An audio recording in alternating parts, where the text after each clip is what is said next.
Hello दोस्तों। तो आज हम लोग पढ़ने वाले हैं कक्षा 9 एनसीईआरटी गणित प्रश्नावली 1.2। इससे पहले हमने प्रश्नावली 1.1 अच्छे से कंप्लीट कर ली है, जिसका लिंक इस वीडियो के डिस्क्रिप्शन में मैं दे दूंगा, आप वहां से जाकर देख सकते हैं।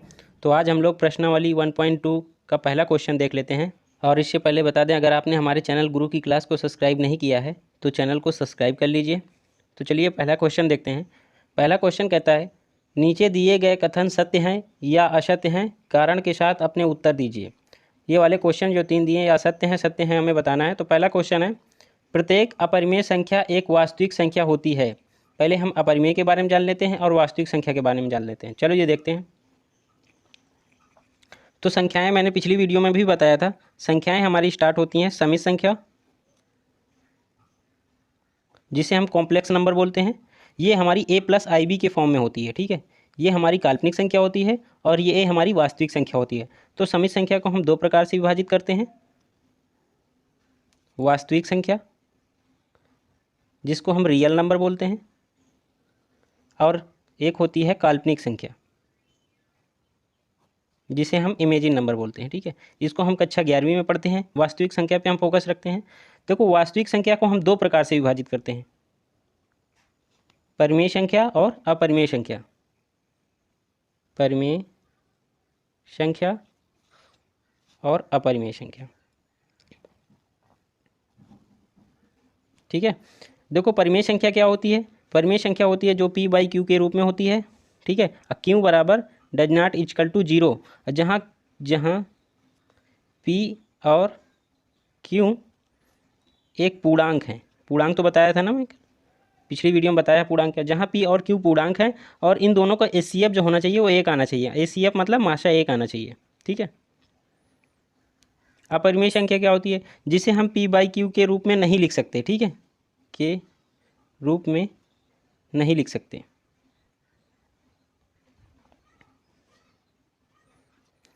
जैसे हमारी √3 हो गई, √5 हो गई, √2 हो गई, ये हमारी अपरिमेय संख्या है। अपरिमेय संख्या ये हमारा p और q जो होता है इसमें भी हमारा पूर्णांक ही होता है, ठीक है। तो यहाँ पे अब देखते हैं हम और इसके बारे में समझ लेते हैं। पूर्णांक संख्या वो भी होती हैं, जैसे कोई संख्या देखे 1 0 1 0 0, मतलब जो रिपीटेड नहीं होती हैं, ठीक है। ये भी हमारी एक अपरिमेय संख्या है। 3 0 मतलब रिपीटेड नहीं होती है। अब परिमेय संख्या हम उनको भी बोलते हैं, जैसे 1.333333 रिपीट होती चली जा रही है, ये हमारी परिमेय संख्या है, p/q के रूप में है। बट ये नहीं है। क्यों नहीं है?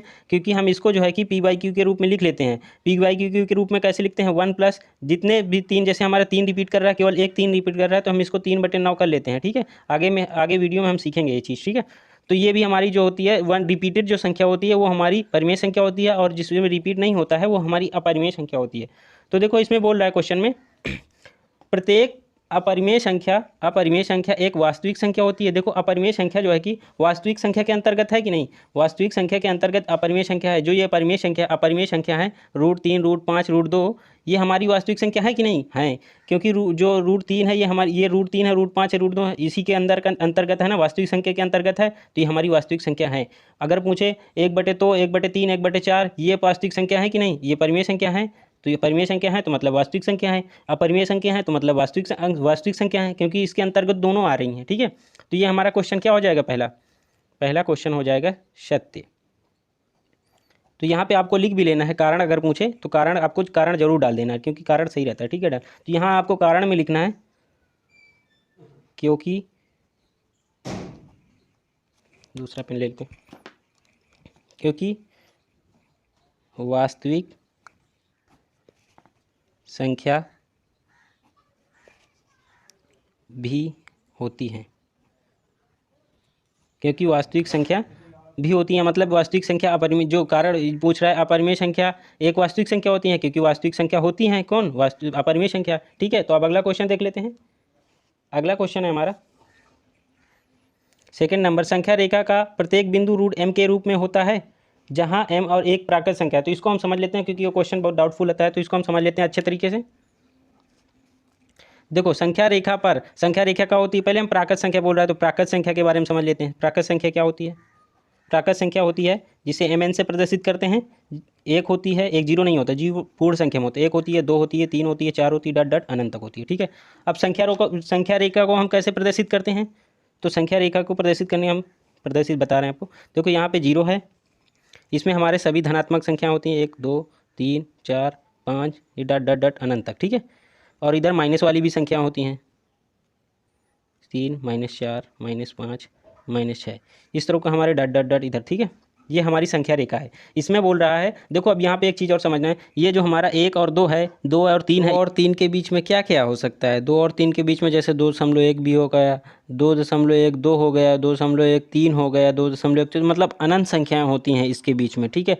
अब बोले 3 और 4 के बीच में क्या हो सकता है, 3.1 हो सकता है, 3.2 हो सकता है, 3.3 हो सकता है, ये चीज़ हो सकती है ना। इसके अंदर काफ़ी बिंदु हो सकते हैं, मतलब अनंत बिंदु हो सकते हैं, ये चीज़ याद रखना। अब देखो क्वेश्चन में बोलता है, क्वेश्चन फिर से समझ लेते हैं। बोल रहा है संख्या रेखा का प्रत्येक बिंदु, मतलब देखो ये तो संख्याएं है ही हैं हमारी, ये प्राकृत संख्याएं हैं, 1 2 3 4 5, ये हमारी प्राकृत संख्याएं हैं, ठीक है। बोल रहा है प्रत्येक बिंदु, इसके बीच में बिंदु है ना। अब जैसे हम स्केल में देख लेते हैं, आपको समझा देते हैं। स्केल जैसे पटरी में देखते हैं, देखो पटरी में 1 और 2 के बीच में हमारी संख्या रेखा को ही प्रदर्शित करती है। 1 और 2 के बीच में क्या है, ये इसको हम क्या बोलेंगे, 1.1 बोलेंगे, फिर इसके 1.2, ये चीज़ है कि नहीं। यहाँ पे जो बीच में 1.5 होता है, तो मतलब अगर इसको हम और डिटेल में और अंदर जाएंगे तो 1.12 होगा, फिर 1.13 होगा, 1 काफ़ी अनंत संख्या, ठीक है, अनंत बिंदु हो गए। तो यहाँ पे बोल रहा है संख्या रेखा का प्रत्येक बिंदु √m के रूप में होता है। अगर यहाँ पे लिखा है जैसे 1.2, ये वाला हम देख लेते हैं, अभी यही जरूरी नहीं है, ठीक है। यहाँ पे 4.1 होगा कि नहीं, 4.2 होगा, 4.3 होगा, काफ़ी होती हैं। तो जैसे हमारी कोई संख्या यहाँ पे बिंदु है 4.1, इसको हम रूट में प्रदर्शित करेंगे, तो रूट में तो प्रदर्शित कर दिया, लेकिन ये हमारी प्राकृत संख्या नहीं है। प्राकृत संख्या क्या है, 1 हो, 2 हो, 3 हो, 4 हो, दशमलव में नहीं होनी चाहिए, तो ये हमारी दशमलव में है, तो ये हमारी प्राकृत संख्या नहीं है ना। दशमलव में बोल रहा है संख्या रेखा का प्रत्येक बिंदु, संख्या रेखा पर काफ़ी बिंदु होते हैं यहाँ पर, तो ये सब रूट में तो हो जाएंगे, लेकिन क्या है, दशमलव में है, ये प्राकृत संख्या नहीं है, तो इसको हम क्या कहेंगे, असत्य है। ये क्वेश्चन क्या होगा हमारा, सेकेंड नंबर, असत्य होगा, ठीक है, असत्य। तो कारण तो आप समझ गए होंगे, जैसे 1.2 है, इसके बीच में 1.12 होगा कि नहीं, 1.12 होगा, 1.13 होगा, 1.4 होगा, इसको हम रूट में तो बना देंगे, 1.1 2 3 कुछ भी करते, लेकिन ये हमारी प्राकृत संख्या नहीं है, प्राकृतिक संख्या नहीं है, क्योंकि ये रूट में है। अगर यही 1 होता, केवल 2 होता, ये हमारी प्राकृत संख्या है, ठीक है। तो ये वाला क्वेश्चन समझ गए होंगे आप। अगला क्वेश्चन तीसरा नंबर देख लेते हैं। तीसरा क्वेश्चन कहता है प्रत्येक वास्तविक संख्या एक अपरिमेय संख्या होती है। तो देखो प्रत्येक वास्तविक संख्या, अभी हमने बताया प्रत्येक वास्तविक संख्या, ये जो वास्तविक संख्या होती है ये परिमेय होती है, गलत, क्योंकि वास्तविक संख्या परिमेय संख्या नहीं होती, परिमेय संख्या वास्तविक संख्या होती है। वास्तविक संख्या के अंतर्गत देख लो, वास्तविक संख्या के अंतर्गत परिमेय संख्या आती है, क्या बोल रहा है, वास्तविक संख्या परिमेय संख्या है, नहीं, वास्तविक संख्या के अंदर अपरिमेय भी आती है। क्या अपरिमेय वाला पार्ट परिमेय कहलाता है, नहीं, परिमेय होता है। वास्तविक संख्या के अंतर्गत देखो यहाँ पे क्या काम कर सकते हैं, वास्तविक संख्या 1 हो सकती है, 2 हो सकती है, 3 हो सकती है, 4/5 हो सकती है, 6/5 हो सकती है, बटे में मतलब ये हमारी अपरिमेय संख्या, परिमेय संख्याएं हैं, इनको हम परिमेय संख्या भी बोल सकते हैं। अगर बोल रहे वास्तविक संख्या √5 होती है, हाँ होती है, क्योंकि परिमेय अपरिमेय दोनों वास्तविक संख्या के अंतर्गत आती हैं। तो ये यहाँ तक तो हमारी परिमेय हो गई, ये हमारी अपरिमेय हो गई, तो ये हमारी वास्तविक संख्या दोनों हैं, लेकिन अपरिमेय संख्या ये वाला पार्ट नहीं है, ये वाला वास्तविक है। तो यह क्वेश्चन क्या हो जाएगा, असत्य, ठीक है, क्योंकि परिमेय संख्या के अपरिमेय के संख्या के अंतर्गत वास्तविक संख्या तो आती नहीं है, वास्तविक संख्या के अंतर्गत अपरिमेय संख्या आती है, ठीक है। तो ये वाला क्वेश्चन आप समझ गए होंगे। अगला क्वेश्चन देख लेते हैं। अगला क्वेश्चन है क्या सभी धनात्मक पूर्णांकों के वर्गमूल, धनात्मक पूर्णांक, ठीक है, याद रखना, अभी बता रहा हूँ, क्या सभी धनात्मक पूर्णांक के वर्गमूल अपरिमेय होते हैं, या यदि नहीं तो एक ऐसी संख्या के वर्गमूल का उदाहरण दीजिए जो एक परिमेय संख्या होती है, ठीक है। तो इसको भी देख लेते हैं। दूसरा नंबर क्वेश्चन देखो, इसमें बोल रहा है सभी धनात्मक पूर्णांक, धनात्मक पूर्णांक क्या क्या हो सकते हैं, पहले हम पूर्णांक के बारे में देख लेते हैं, पूर्णांक, ठीक, पूर्णांक को भी समझ लेते हैं। 0 1 2 3 4 ये डट डट डट अनंत तक, ठीक है, ये हमारा माइनस वाला पार्ट होता है, ये हमारा पूर्णांक होते हैं। पूर्णांक के अंतर्गत हमारी धनात्मक संख्याएं भी आती हैं, ऋणात्मक संख्याएं भी आती हैं, और 0 भी आता है, ये हमारी अनंत तक इधर, ठीक है। तो देखो बोल रहा है क्या सभी धनात्मक पूर्णांक क्या है, 1 है, 2 है, 3 है, 4 है, 5 है, 6 है, 7 है, अनंत तक, ठीक है। धनात्मक पूर्णांक के वर्गमूल लेंगे, धनात्मक पूर्णांक 1 का वर्गमूल लेंगे, 1 का वर्गमूल क्या आएगा, 1 आएगा। अब बोल रहा है सभी धनात्मक पूर्णांक, तो मतलब 2 का लेंगे, 2 का लेंगे क्या आएगा, √2 ही आएगा। अब √3 का लेंगे, धनात्मक पूर्णांक यही है, ठीक है, तो √3 ही आएगा। और √4 को लेंगे तो क्या आएगा, √4 का वर्गमूल 2 निकल आएगा क्योंकि पूर्ण संख्या है। अब √5 का लेंगे, सभी धनात्मक पूर्णांक के बारे में बोल रहा है तो हम कुछ लेकर चेक कर लेते हैं। तो यहाँ 5 का लेंगे तो 5 ही है, ये दशमलव में आएगा मान, ठीक है। और √6 का ले लेते हैं, √6 का तो 6 ही। अब इसको 6 का आएगा मतलब इसको हम दशमलव में ला सकते हैं, लेकिन हम इसको 6 इतना ही मानेंगे, ठीक है। अब देखो बोल रहा है यदि नहीं तो एक ऐसी संख्या के वर्गमूल का उदाहरण दीजिए जो एक परिमेय संख्या हो। देखो हमारी ये परिमेय संख्या है ये अपरिमेय संख्या है, ये अपरिमेय संख्या है, ये परिमेय संख्या है ना परिमेय, ये भी परिमेय, इसको भी P/Q के रूप में लिख सकते हैं, ये भी परिमेय। ये तो हमारी अपरिमेय हो गई, √2 √3 √5 √6 ये हमारी अपरिमेय हो गई। लेकिन यहाँ पे अगर बोले √9 3 ये हमारी क्या हो गई, इसको P/Q के रूप में लिख सकते हैं, तो ये हमारी क्या हुई, परिमेय संख्या हुई। तो उदाहरण तो हम ये इसी को लिख सकते हैं, √9 √16 ये हमारी क्या है, परिमेय संख्याएँ हैं, ठीक है। इसमें हम लिख लेते हैं सभी धनात्मक पूर्णांकों के वर्गमूल अपरिमेय नहीं होते हैं। अब किसके किसके नहीं होते हैं, जैसे √4 2 आ गया ना, ये क्या है, परिमेय है। √9 3 आ गया, इसको P/Q के रूप में तो लिख सकते हैं, तो ये हमारी क्या है, परिमेय संख्या है। √16 √1 बात तो वही, इसके 4 आ जाएगी, क्या है हमारी, इसको P/Q के रूप में लिख सकते हैं, तो ये क्या है, परिमेय संख्या है। तो अब अगला क्वेश्चन देख लेते हैं। अगला क्वेश्चन कहता है दिखाइए कि संख्या रेखा पर √5 को किस प्रकार निरूपित किया जा सकता है। तो संख्या रेखा पर √5 को निरूपित करते हैं, तो चलिए देखते हैं इसको भी। तो क्वेश्चन में कहता है √5 को प्रदर्शित कर दीजिए। √5 को प्रदर्शित करना है तो सबसे पहले हम यहाँ पे पाइथागोरस प्रमेय के बारे में समझ लेते हैं अच्छे से। तो पाइथागोरस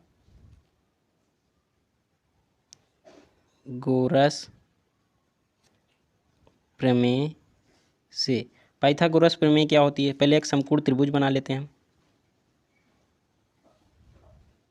पाइथागोरस ने बताया कि आधार का स्क्वायर प्लस लंब का स्क्वायर जो होगा वो कर्ण के स्क्वायर के बराबर होगा। ये हमारा कर्ण है और ये आधार है, ये लंब है, ये हमारा समकोण है, ठीक है, ABC मान ले रहे हैं। तो इन्होंने बताया जो आधार का स्क्वायर होता है लंब का स्क्वायर बराबर कर्ण का स्क्वायर, ठीक है। तो यहाँ पे लिख लेते हैं हम कर्ण का स्क्वायर बराबर आधार का स्क्वायर प्लस लंब का स्क्वायर। अब देखो हमें किसके रूप में प्रदर्शित करना है, √5 लाना है। तो √5 को हम क्या क्या आ सकता है, हम क्या क्या जोड़ सकते हैं, आधार क्या मान सकते हैं और लंब क्या मान सकते हैं, ये हमें समझना है, ठीक है। तो √5 को हम तोड़ेंगे तो क्या क्या लिख सकते हैं, 1 + 4 लिख सकते हैं ना। देखो इसको हम 1 प्लस और कोई जैसे हम लिख सकते हैं, एक और लिख सकते हैं 2 + 3, इसको भी कर सकते हैं। आपको ये चीज़ डाउट होगा, मैं अभी क्लियर कर रहा हूँ। देखो इसको हम क्या कर सकते हैं, अब इसको हमें आधार का स्क्वायर बनाना है प्लस लंब का स्क्वायर बनाना है। तो इसको हम क्या करेंगे, 1 का स्क्वायर प्लस 2 का स्क्वायर, जिसके रूप में बना दिए ना, ये हमारा आधार हो गया और ये हमारा लंब हो गया। दोनों को जोड़ देंगे तो ये सब हमारा 1 + 4 आ जाएगा और जोड़ देंगे पूरा तो हमारा क्या, √5 आ जाएगा।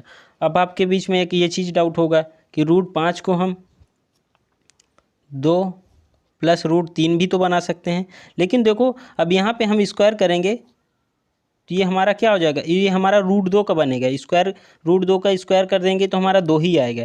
यहाँ पे भी हमारा √3 ही बनेगा, देखो ये √3 का स्क्वायर। तो इसमें देखो हमारी कोई ऐसी संख्या रेखा पर ना √2 है ना √3 है, √3 ना √2 है ना ही 3 है। तो हमें किसी एक को तो चाहिए, चाहे एक को हो, संख्या रेखा पे ये दोनों नहीं है ना, तो एक तो होना चाहिए, नहीं तो हमें पहले डायरेक्ट हम इन दोनों को कैसे निकाल सकते हैं। तो हमें देखो एक तो होना चाहिए, यहाँ पे हमारा दो भी है और एक है। तो यहाँ अगर दो भी कुछ और यहाँ पे 2 ना होता और इसमें भी रूट में कोई होता तो हम एक से काम चला सकते थे, ठीक है। तो यहाँ पे √2 है, यहाँ पे √3 है, तो ये प्रदर्शित नहीं कर रहा है। तो हम देखो इसको क्या लिख सकते हैं, 1 + 4 लिख सकते हैं। तो ये देखो इसको हम अब संख्या रेखा पे बना लेते हैं, संख्या रेखा बना लेते हैं। देखो यहाँ हम पेन का यूज कर रहे हैं, आपको पेन का यूज नहीं करना है, आपको पेंसिल का यूज करना है, ठीक है।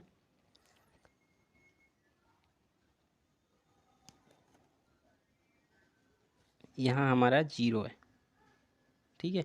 अब देखो यहाँ पे हमें बराबर यूनिट रखना है, हम पटरी से माप रहे हैं तो हमें तभी तो बराबर निकलेगा रूट 5 का मान। हम अपने मन से 1 2 खींच देंगे, वो नहीं सही रहेगा। देखो हम यहाँ पे 2 यूनिट को 1 यूनिट मानेंगे, ठीक है। यहाँ पे हमारा ये देखो, यहाँ से 1 और ये 2 हो जाएंगे ना, इसके बीच में यहाँ से यहाँ तक 1 है, हम 2 यूनिट लेंगे तो हमारा यहाँ पर आएगा, ठीक है। इसको लेकिन हम बड़ा करने के लिए, बड़ा इसलिए बनाए, 2 इसलिए कर रहे हैं क्योंकि ये थोड़ा बड़ा रहेगा तो आपको समझ में बढ़िया आएगा।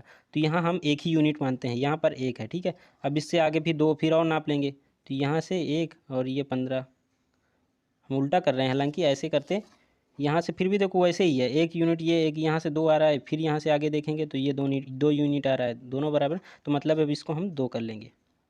एक और नाप ले रहे हैं 3, यहाँ से कहाँ आ रहा है, ये आ रहा है 3, इसको 3 कर ले रहे हैं। अब रूट 5 इनके बीच में कहाँ पर आता है, हमें ये प्रदर्शित करना है।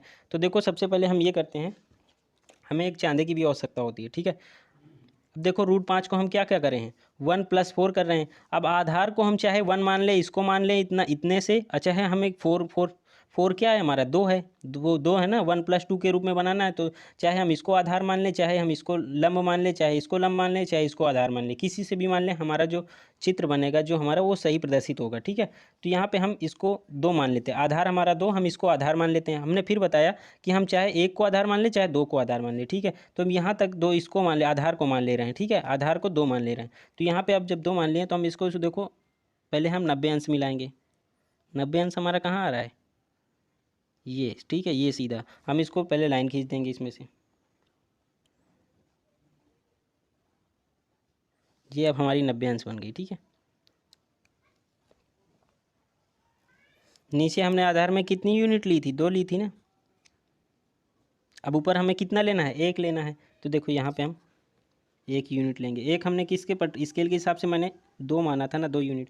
तो यहाँ पे देखो, यहाँ से 2 के सामने ये 2 है, 2 से हम कहाँ तक जा रहा है, हमारा ये जा रहा है ना, देखो ये वाली हमारी लंबाई कितनी है, 1 यूनिट है, इसको हम 1 यूनिट करेंगे, ठीक है। देखो ये आया। अब हमने देखो कि इसका 1 और 2 का वर्ग किया था, तो 1 का वर्ग किया था प्लस 2 का वर्ग किया था, तो हमारा तभी तो 5 यूनिट आया था। तो देखो हम इसको मिला लेंगे। वैसे